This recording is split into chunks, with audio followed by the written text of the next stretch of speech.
The rapture. By becoming genuinely acquainted with the subjectivity of our illusions, we can understand that they are, in essence, our confirmation bias. Once we realize this, our attention will turn towards something else that may be unfamiliar until we are able to recognize it as the rapture arising within.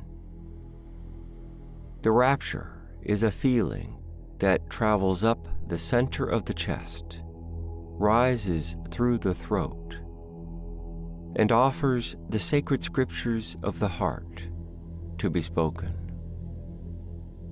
You are looking at what can't be viewed. You are verbalizing what has never been heard.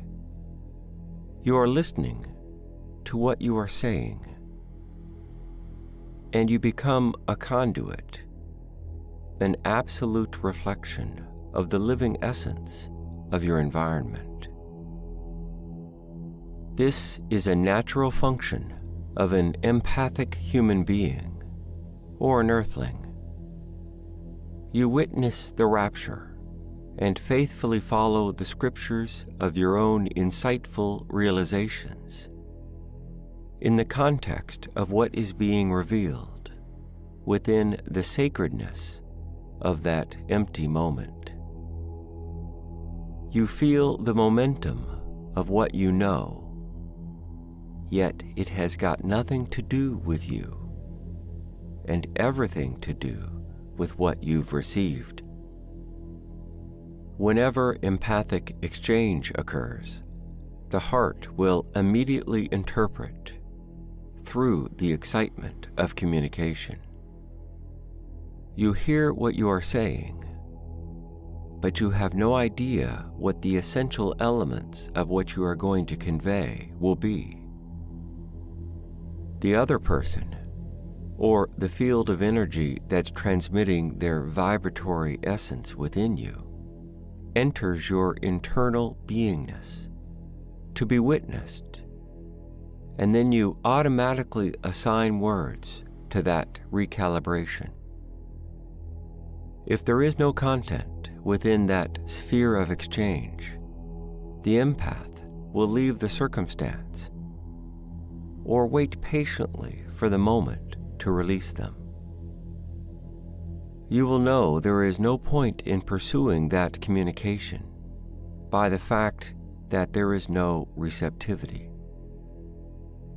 Upon the realization that you can't proceed any further, you must withdraw the magic of your words, for the essential capacity of that moment isn't capable of attuning to the frequency being sent. Just imagine that you have two tuning forks. One has been struck and is vibrating, and the corresponding fork in close proximity will begin to vibrate with the same frequency. This is how empaths communicate, whether another individual realizes it is happening or not. The insistent non-availability of human beings to be recalibrated to the natural ebbs and flows of the world around them at this present time in history has mainly to do with not believing that we can be something more than what we are. When the arising emanation, which becomes the empath's vital communication, is interrupted by the non-availability of the moment at large, the general rule of thumb is to observe without bias. If the moment becomes available to be spoken to, through articulating the essential essence of that rapture, one will listen to what has never been heard or mentioned before. Within the context of being subject to an unfamiliar feeling that immediately becomes recognizable through empathic attunement. This relates to being, knowing, and not doing, as outlined in Whisperings of the Dragon. This subtle dynamic of exchange is the symbiotic process of an empath who is operating harmoniously. In an environment where there is no other person, you will be subject to the same natural laws. You will head in a certain direction, and you will have no idea why. Instead of going to the right, you walk left. Your body will lead you. This is the same process that occurs when you see and don't judge another person. The first discipline is to witness and not formulate an opinion. Trust that your body will do the most appropriate thing. If, at this point, you begin to talk to yourself about what is happening, this is not being empathic and may cause you to second-guess yourself. The most pure approach you can adopt is to notice exactly what you are observing and sincerely attempt not to limit or hold circumstances within a perceptual boundary, for this may evolve into a reflective intolerance. We must allow others to traverse without the weight of our perception restricting them. Realize that it is an evolutionary imperative to not fall into the trap of well-worn behavioral patterns, for a habitual response is a sign that your empathic attunement is out of alignment. You must cultivate the discipline of detachment, to know what you see and then not digress into congratulating yourself about what you've noticed. Take what you've witnessed as the lowest common denominator. Put it behind you, and then watch how that agenda develops without interfering with it. When you do that, you can actually see where the mistake of someone else's life wishes to take you. For you are mindfully observing a circumstance without adding yourself to it. Being mindful doesn't mean to think about what is happening. It means being empty. There's a big difference between having a skull riddled with thoughts and a mind full of emptiness. An awareness infused with silence will listen to the rapture of the heart, absorbing and expressing that uprising feeling as a conduit of eternity. This universal axiom requires the ears to be 100% externally bound, awaiting for information to be relayed within pertinent fields of communication. We become receptive to the endless echoes of emptiness, conveying something from nothing. We all must be aware that the quality of antimatter does not emit a recognizable frequency to be witnessed by the human organism. This is why the principle of being nobody is so important to understand. A humble perspective can speak the wisdom that appears from the eternal abyss by virtue of its non-insistence upon a bias. remember to be mindfully observant to the advent of your own voice arising to offer unknown content in terms of your compassion and your service to the circumstance that is confronting you. That is a true empath's journey, and everybody who wishes to be empathically attuned must endeavor to emulate these subtleties. To quote terminology from Whisperings of the Dragon, remember that your eyes are only employed as a 2% cursory glance at the world around you. Yet you are fully impacted through their impressions, since they are feeling 98% of the circumstance being gazed upon within that internal recognition. This in turn will rearrange the perception of one's heart to be delivered to the awareness of a precognitive communication that becomes available within one's full attention. Whilst the eyes are primarily looking at what has arrived within, that 2% of external visual focus is actually locating what needs to be spoken to through the auspice of that transmission. In other words, one's awareness is occupying many viable points as the empathic superposition, for it retains no fixed standpoint, but receives pertinent material via that exchange. Now, let's revert back to the visual anomaly of strands of light falling from infinite space that reveal a haystack of fibers which are intelligently organized and will catalyze the point of origin upon the realization of any pressure becoming available.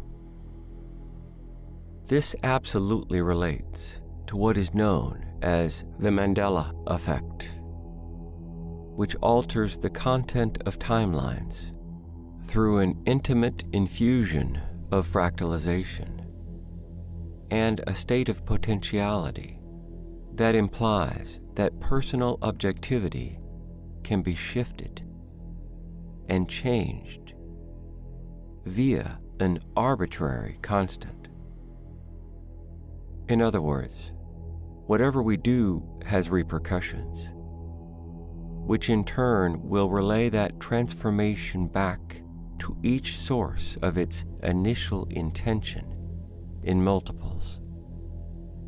Not unlike ripples from a pebble dropped in a pond, the reverberations of our awareness are endlessly returning to their origins to be reorganized. The mainstay of empathic communication is derived from connecting to those light fibers that carry infinite potential for transmission. Whichever frequency that one is focused upon can simultaneously receive another vibration that has alternate information contained within.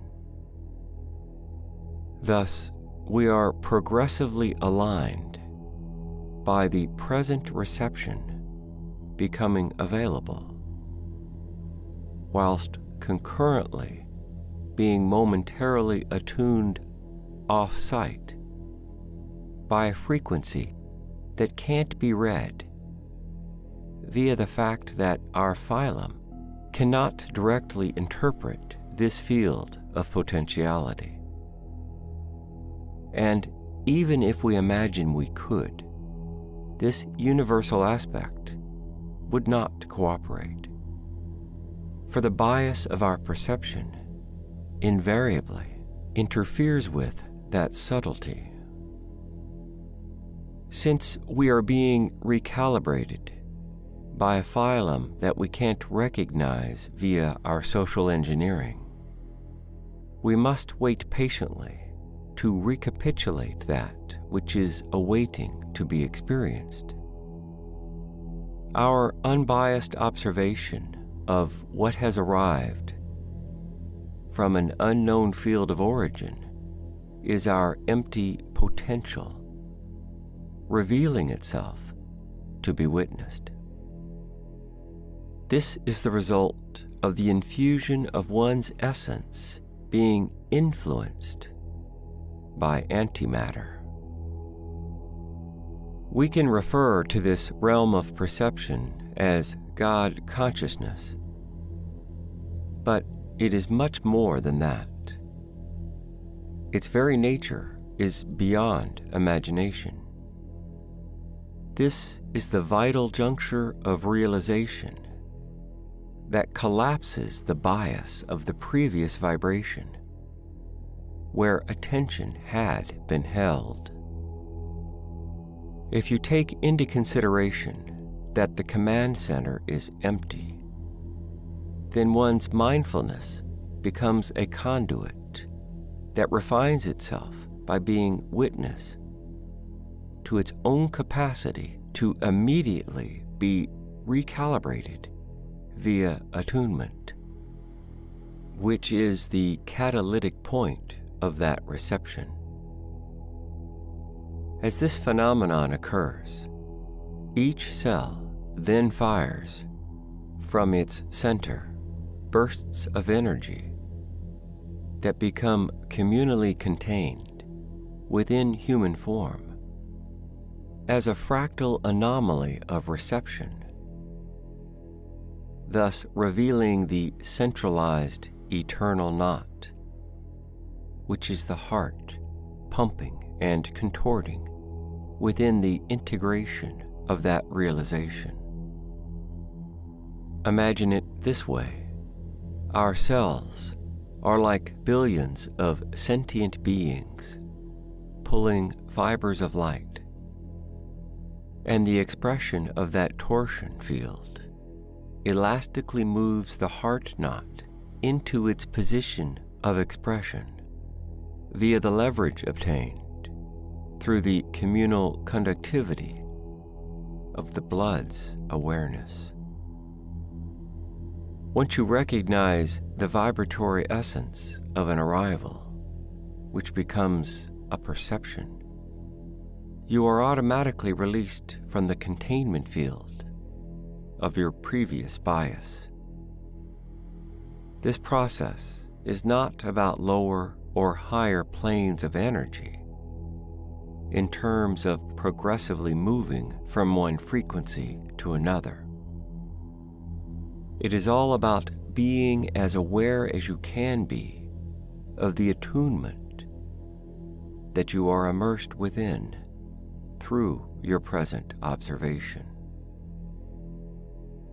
To allow you to understand this in another way, it comes back to faith, which from a novice perspective may seem to be an unconscious proposition. However, this indefinable quality of heartfelt awareness is a dynamic process of capitulating our living circumstances into a recapitulation through words that cannot be heard, yet are spoken by the empath. This is how antimatter is alchemized into the sacred texts of the eternal knot of the heart. The eyes learn to read frequencies that can't be seen, and thus we are released from a lower vibrational containment that we were momentarily touching upon, to arrive within an alternate frequency exchange that inevitably expands our sphere of awareness. To give a visual description of how this can manifest, imagine that you are looking at the outline of someone's physical form and they are having internal desires that are expressed without being verbally spoken.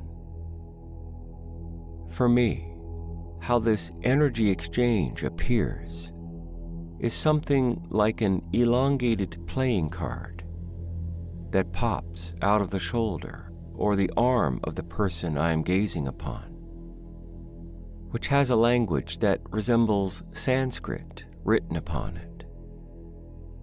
Even though I don't read these ancient characters, I recognize the information as insight. To further expand upon this, about once a week, I provide my good friend Suma with a bottle of herbal elixir. Sometimes he consumes it within 5 days, and sometimes he takes 8 days to finish the bottle.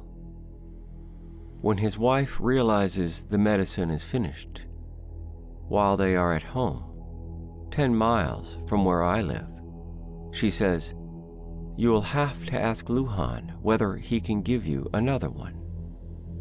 Every morning when Suma arrives in the office, I go to visit him. That's when I see his desire pop out of his body as a rectangular shape that indicates to me that his medicine has finished. Every time this occurs, he dances up and down and exclaims, "How did you know?" This strange game of communication, which we both enjoy immensely, has been going on for months. Empaths have the capacity to continuously evolve from one aspect to another. I don't want to describe it as third or fourth or fifth dimensional realities. These words don't mean anything. The only thing that has meaning for us is the feeling we've got, and what our rapture allows us to actually recognize. If you can't immediately see something, you will identify it through the vehicle of your heart consciousness, revealing itself through your own utterance. This indicates that you have received a sacred frequency within those precious chambers. The incremental elements of your insights are then traversed in terms of the fractal capacity of your attention to arrive upon what needs to be spoken to first, not to reasonably deduce the one that is most appropriate to address, for this has got nothing to do with empathic communication. We are meant to see and speak about truth, so we can progress on that path of what is right in front of us. The feeling someone gives you is a present. Your presence is your gift, and your offering must be worthy of the person you are giving it to. What will be conveyed within your gestures are the subtleties of your personal power. To faithfully stand within your sovereign ability to be of service, you can't be one or the other. You have to be one with everything. The other has got to do with the divisive function of the Hun, commandeering the mind. The rapture is a teardrop from heaven that allows your heart to open up and cry at the memories that you are contained within, which may burst up as regrets, for you know that nothing more can be done. Yet your rapture is that you rise from your heart in tears of realization into the Godhead, the receptive space that isn't commanded by words that are spoken internally to convince yourself that you've got a valid opinion or subjectiveness towards what you are seeing. You are witnessing the illusion anew via the fact that you can remember the feelings, yet you view it with very astute eyes that are connected with the emptiness of your mind. This is the internal revelation, which may reveal the subtleties of your enlightenment coming upon you. The Godhead witnesses what arises from the heart, to be received by the eyes as feelings that beckon these beautiful sensory organs to release. As our tears fall, it's like rain towards the heart, which then nourishes the soil that substantiates the reality of a newfound consciousness. The tears of the cosmos cry upon the fertile ground of our perception. This precipitation nourishes the internal frequencies that are blossoming within. A sacred attunement begins to bud and grow of its own accord. Since the moment we were born, we walk within the eye of the storm, the centralized focal point where calmness abides. Only your feelings matter. They don't harbor bias, yet they reveal a point of suffering that recognizes that a chance has been lost. The irretrievable opportunity delivers us to the mystery of wisdom, bringing profound sorrow and solace simultaneously. For even though the moment was journeyed upon, there is a piercing awareness that something crucial has been missed. In other words, it allows you to feel the burden of regret, which in turn will open your heart up for a sincere reviewal.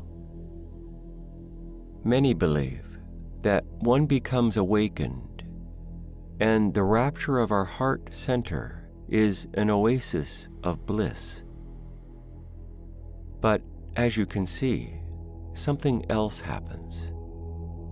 It's not only uplifting. We feel the sorrow of eternity, beckoning us to realize how long it has taken for an insignificant being to not even be aware of the consequences of anything, really. People often become confused when the rapture appears, for their past is undefined and harbors so many things that haven't been resolved. These loose ends interfere with one's ability to understand its arrival and make it hard to handle the sensation of what is arising. For it means you have to look at the mistakes you've made. At that point, the internal dialogue may take the opportunity to intervene. Be careful not to submit, for this will draw you off your empathic path. The internal dialogue is like a middleman that shouldn't exist. Its function is echoed in our society when we buy food, not from those who produced it, but from a merchant. And we are charged enormous amounts of money for what would be completely affordable if we were getting it directly from the source. The middleman is a corrupt installment, that steals us away from our rapture and delivers us into a state of consciousness that has a symbiotic relationship with suffering. Consequently, we transfer this distorted awareness as an illusion to the next individual that we meet on our journey. Since our learnt communication skills are all bent upon forging an opinion about what arises, then entering into a dialogue, we habitually engage each other in a state of intellectuality that has no beginning nor end.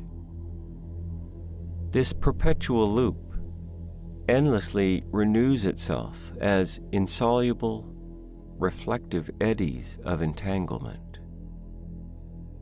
I suffer your illusion as you suffer mine. However, when you truly empathize with another, their illusion dissolves, for there is no longer isolation within their viewpoint, and true understanding becomes available. Embracing one another internally is an authentic expression of solidarity, bound by the ethics of a pure heart. We all must intend to raise our frequential essence to a vibration that is all-encompassing in terms of the supportive effect that this will have upon humanity. We become one being. We start working together, not against each other. It may seem like we are forgoing our own self, but we are actually integrating with the self of everybody else. Since the primary motive of moving towards this type of beingness is to act for the collective good. You do what you can because it can be done. This metamorphosis is within our reach. The rapture is a beautiful thing. There is an unfurling that is happening at the moment, and it is infectious. We are in a very delicate stage of our planetary travel, and we have the capacity to be totally enthralled within empathic communion and exponential evolution. At the same time, there are so many mechanisms trying to hold us in place. For the Luciferian regime doesn't want its Trojan horse to be ousted. Our most pressing task is to reconnect to the true feelings in our heart. Humble yourself to every single circumstance and touch it with the softest, most gentle hand that reveals the beauty of your contact. An exquisite feeling comes about when you receive the communication of the empathic view. It's an ecstatic, silent communion. When the rapture of your heart realizes the truth of what's in front of you, everything becomes obvious. What is apparent is the only thing that's meant to be done. Nothing more is available beyond that point. This is the pure expression of antimatter, the liquescent, raw intelligence of our cosmos.